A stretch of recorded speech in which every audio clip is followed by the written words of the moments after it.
MBBS कराना चाहते हैं, एमबीबीएस करने के लिए अगर नीट क्वालिफाई नहीं हो पाता अपने बच्चों से, लाखों बच्चों में से मुश्किल से हजारों बच्चे नीट क्लियर करते हैं, उसके बाद भी आपको 10 लाख रुपए 20 लाख रुपए लगाना पड़ता है। अगर वो नीट ना क्लियर हो जाए तो आपको अगर डॉक्टर बनाना है, एमबीबीएस कराना अपने बच्चों को, तो लगभग आपको 1 करोड़ से 1.25 करोड़ 1.5 करोड़ रुपए लगाना पड़ता है हिंदुस्तान से एमबीबीएस कराने के लिए। लेकिन क्या कोई गारंटी है कि एमबीबीएस होने के बाद, वो डिग्री आने के बाद वो पैसा बनाएगा? कोई गारंटी है? नहीं है। नंबर 2 पे बात की जाए मास्टर जी की। मास्टर जी क्या रातों रात बना जाता है? मास्टर बनने के लिए कितना टाइम लगता है? लगभग 20 से 25 साल का समय लगता है, तब जाके मास्टर बना जाता है। लेकिन मास्टर के लिए आज पोस्ट हिंदुस्तान में खाली नहीं है। पोस्ट खाली नहीं है। केवल और केवल पोस्ट की अगर बात की जाए तो 2% बच्चों को मास्टर की पोस्ट के लिए बुलाया जा सकता है, नहीं तो सभी के सभी आज कंपटीशन को झेल रहे हैं। क्या मास्टर बना जा सकता है? क्या आसान है? आसान है क्या? उसके बाद की जाए वकील। क्या वकील रातों रात बना जाता है? बना जाता है क्या? नहीं बना जा सकता वकील रातों रात। वकील बनने के लिए भी 10 से 15 साल 20 साल का टाइम लगता है, लाखों रुपए खर्च किया जाता है, 20 से 30 लाख रुपए 50 लाख रुपए खर्च किया जाता है, तब जाकर के वकील बना जाता है। प्रैक्टिस करने के लिए डिग्री आ जाती है, लेकिन उसके बाद भी पैसे की कोई गारंटी नहीं है। और मैं वही बात करता हूं आरसीएम की, मैं वही बात करता हूं आरसीएम की और आरसीएम के टेक्निकल लेवल की।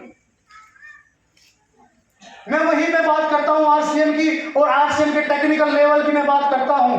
आरसीएम के अंदर भी टेक्निकल लेवल लेने के लिए आपको 20 से 25 साल की जरूरत अब नहीं है।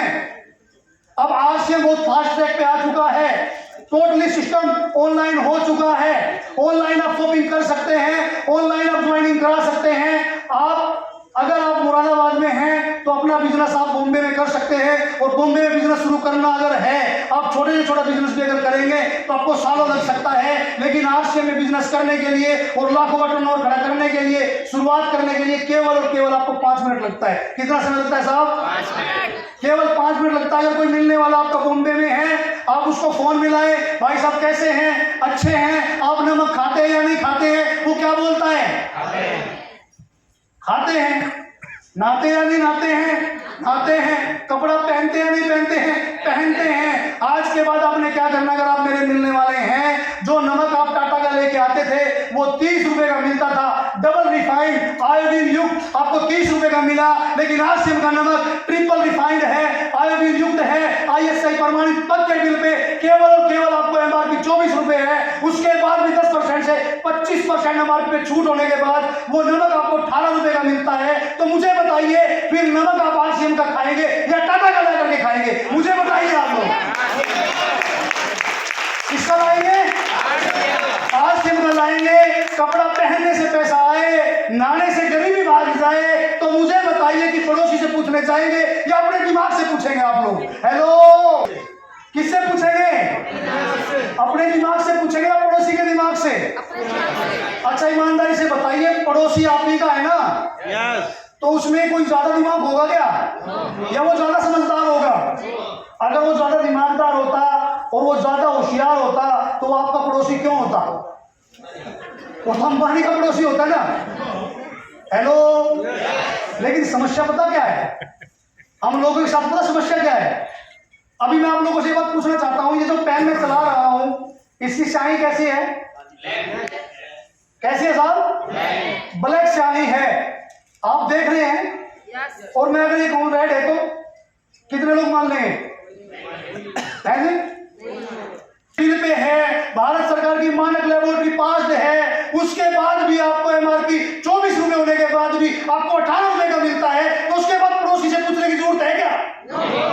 नमक का स्वाद कैसा होता है कितने लोगों को पता है? मिर्च का कलर कैसा होता है? और आरसीएम की मिर्च का जो टेस्ट कैसा है? बढ़िया। अगर किसी पड़ोसी को दिक्कत होना तो आंख में डालना थोड़ी सी, उससे पूछना कैसा है, क्या बोलेगा जी? नमक को, अगर नमक का कलर अगर उसको मीठा लगे ना, क्योंकि जब समस्या पता कहां है, कि अगर घर में कार आ जाए तो पड़ोसी को समस्या हो समस्या है, कॉमन समस्या है। यहां पे आपका दिमाग अगर कहे कि मुझे अपने आप डिसीजन लेने की जरूरत है, तो आपका दिमाग सही काम करता है। और अभी भी अगर पड़ोसी से पूछने की जरूरत है तो पड़ोसी के पास ना जाए, डॉक्टर के पास चले जाएं आप लोग।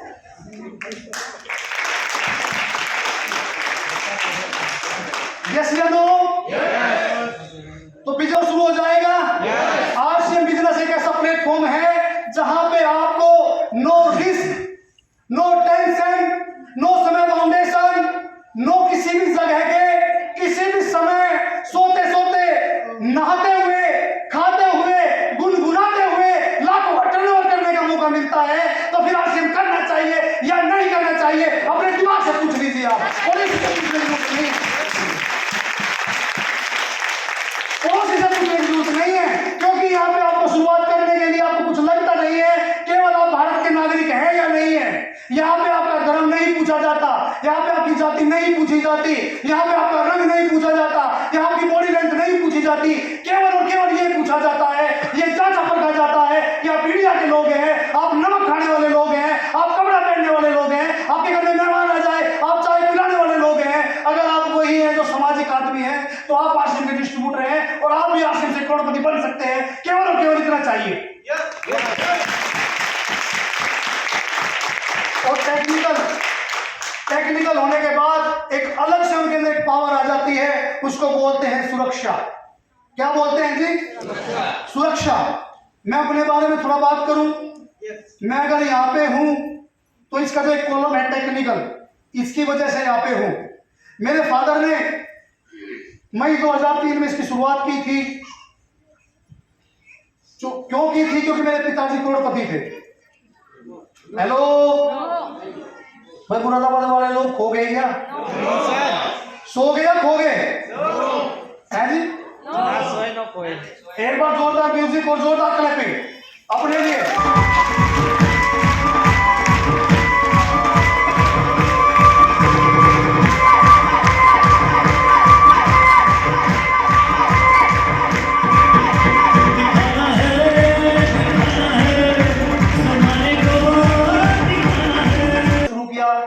माली हालत अच्छी नहीं थी, एक समय खाना बनता था, दूसरे की उम्मीद नहीं होती थी। अगर परिवार में बच्चे बीमार हो जाएं तो सिचुएशन इतनी अच्छी नहीं थी कि हम प्राइवेट हॉस्पिटल के अंदर अपना इलाज करा सकें। उसी दौरान इस सिस्टम की जरूरत हुई, इस काम को शुरू किया मेरे फादर ने मई 2003 में। और हमारे परिवार में एक वो काला दिन आया 24 जून 2010। मैं वास्तव में आप लोगों को एक विश्वास दिला देना चाहता हूं, इस दुनिया में अगर आपका कोई सच्चा हितैषी है और आपको सही मायने में प्यार करने वाला अगर कोई है निस्वार्थ, तो आपके माँ बाप के साथ।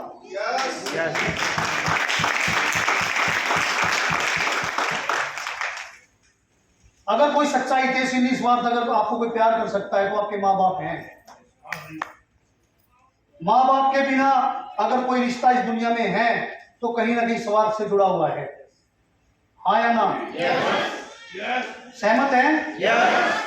मेरे फादर ने इस सिस्टम को शुरू किया क्योंकि हालत अच्छे नहीं थे। हालत को बदलने के लिए कुछ अच्छा ठीक ठाक हो जाए, लेकिन पता नहीं था कितना ठीक ठाक हो सकता है। 7 साल किया, हमारे परिवार में आया। 24 जून 2010 को मेरे फादर एक रोड एक्सीडेंट में गुजर जाते हैं। और जब ये पता चलता है तो परिवार के लोग बड़े परेशान। हमारा जो परिवार था स्पेशली, उनको तो यही नहीं पता हो क्या रहा है। वो जो चैनल चलता है, मेरे फादर 24 जून 2010 में सुबह सुबह घर से निकलते हैं, बिल्कुल स्वस्थ, अच्छे खासे खा पी करके जाते हैं। और लगभग 2:30 से 3 बजे के आसपास फोन आता है कि तुम्हारे पापा का एक्सीडेंट हो गया है और आप जल्दी से आ जाइए। एकदम ये नहीं बताया गया कि वो दुनिया में नहीं है, उनको चोट लगी है, आप आ जाइए। उनसे पूछा गया कैसी हालत, उन्होंने कहा बस आ जाइए। जब वहां जाके देखते हैं साहब तो मेरे फादर इस दुनिया में। और उसके बाद ऐसा चोट लगा दिमाग पे कि लगभग 2 से 3 महीने डिप्रेशन में रहे। पता ही नहीं था क्या हो रहा क्या नहीं हो रहा है, कैसे होगा कैसे नहीं होगा, पता ही नहीं। रोते थे, घर में बैठते थे मम्मी के साथ, मम्मी भी रोती थी और हम भी रोते थे। ये सिलसिला लगभग 2 से 2.5 महीने 3 महीने चला। और 3 महीने तक हमारे अपने मिलने वाले हमारे साथ रहते हैं, और उसके बाद धीरे धीरे लोग दूर हो जाते हैं, और फिर सही मायने में इस दुनिया की हकीकत का पता चलता है जी। हम चाहते हैं अपने बच्चों को राजा बेटा बनाना, रानी बिटिया बनाना, अपनी पत्नी को इस दुनिया की बाहर की हवा तक ना लगे, चाहते हैं नहीं चाहते हैं? yes. लेकिन जब परिवार से कोई आम आदमी और मेन आदमी चला जाता है तो उस पत्नी को, उस घर के बच्चों को पता नहीं क्या क्या करना पड़ता है इस दुनिया को झेलने के लिए। यस या नो? यस। ऐसा ही 3 महीने के बाद मेरे पिताजी जब चले गए तो बड़े परेशान, जद्दोजहद, लगता था अब कैसे होगा। तो उसी बीच में सुशील भारद्वाज जी जो हमारी अपलाइन है, मैं चाहूंगा एक बार जोरदार क्लैपिंग करिए आप।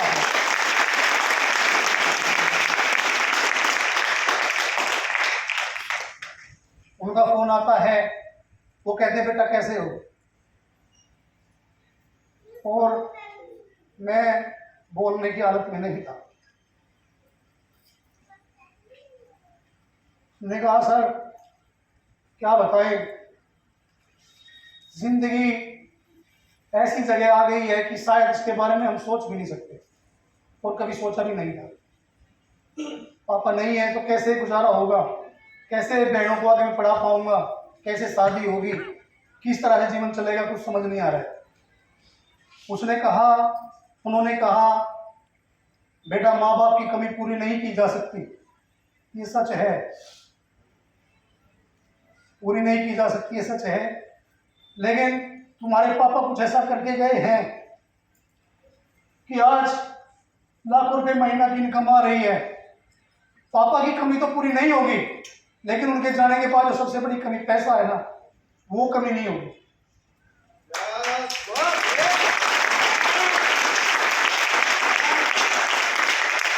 वो कमी नहीं होगी। और जब ये बात पता चली, मम्मी को बात हुई, मम्मी कहने लगी बेटा बोलते थे तो आपके पापा ऐसा ही बोलते थे कि अगर आप अपने बच्चों से सच्चा प्यार करते हैं तो आरसीएम को कर लेना जी, ये जाने के बाद भी पैसा देगा। वो शब्द जब मेरे पापा प्लान दे के बताते थे तो उन शब्द की वैल्यू का, उन शब्द की पावर का उस समय समझ नहीं आती थी। कुछ शब्द हमारे माँ बाप हमें बोलते होंगे बेटा पढ़ ले, बेटा उधर नहीं जाना, बेटा टाइम से आना है, टाइम से जाना है, तो उनके शब्द की महत्वता का उस समय पता नहीं चलता। उसकी पावर जाने के बाद समझ में आती है कि क्या हुआ क्या नहीं हुआ।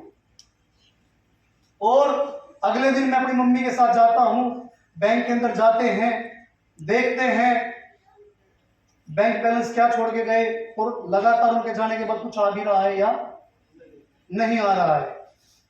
तो पता चला साहब मेरे फादर के जाने के 3 महीने बाद लगभग 10 से 12 लाख रुपया एक्स्ट्रा हमारे अकाउंट में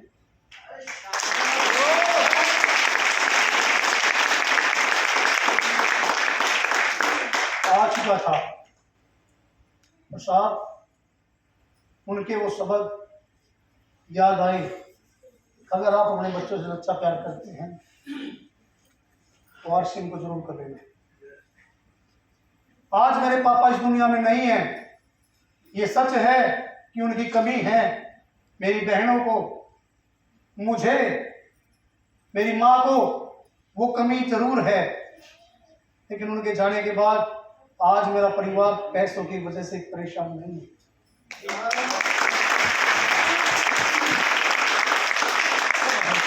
पैसे की कमी नहीं है। मैंने अपनी बहनों को पढ़ाया, मैंने नहीं पढ़ाया, ये आरसीएम की ताकत है। हमें उनकी कमी हमेशा खली रही है हमारे फादर की, लेकिन कभी एहसास नहीं हुआ कि वो दुनिया में नहीं है, क्योंकि हर महीने लाखों रुपए महीना आता रहा। और मेरी बहनें पढ़ लिख के जो उनके टारगेट थे, जो वो चाहते थे अपनी पढ़ाई पूरी की, और आज आरसीएम की बदौलत 3 गवर्नमेंट जॉब में है।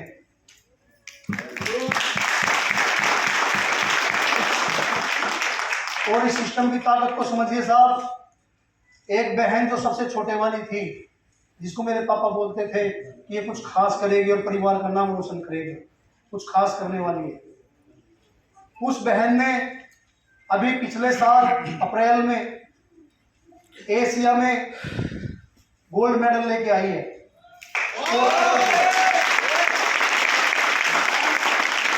एशिया में सिंगापुर में गेम चले हुए थे, वहां पे वो गोल्ड मेडल लेके आई है। और एशिया का गोल्ड मेडल लेने से पहले वो इंडियन रेलवे में टीटी की पोस्ट पे थी। और जैसे ही उसने गोल्ड मेडल लिया, इंटरनेशनल प्लेयर वो बनी। मेडल लाने के बाद वो एक डायरेक्टर पोस्ट पे चली जाती है, जहां पे लगभग 10 से 15-20 टीटी उनके लिए काम करते हैं, डाउन में आगे काम करते हैं। ऐसी पावर, ऐसी ताकत अगर कहीं से आई है तो वो आरसीएम दे सकता है, अन्यथा आपको कहीं से मिलने वाली। मैं हरियाणा के छोटे से गांव में पैदा हुआ। मेरे फादर ने अपने जीवन का लगभग बहुमूल्य टाइम, गोल्डन टाइम गांव में बिताया। एक छोटे से गांव में जिए, मजदूरी से शुरुआत की, कर्जे में रहे, लेकिन इस सिस्टम की ताकत को समझिए। 7 साल के अंदर वो कुछ ऐसा करके गए हैं कि हमारे आने वाली 7 पुश्तों में कोई गरीब और मजदूर पैदा नहीं होगा। मैं आज गांव से निकल करके जो मेट्रो सिटी है, जो दिल्ली का पोर्स एरिया है, वहां पे अगर रह रहा हूं तो ये ताकत मेरी नहीं है, आरसीएम की ताकत है। और दोस्तों, मैं तो सिर्फ इतना ही कहना चाहता हूं आप लोगों को, अगर आप लोग अपने बच्चों से सच्चा प्यार करते हैं तो आरसीएम को जरूर करें, जरूर करें ना साहब। अब एक सूचना है।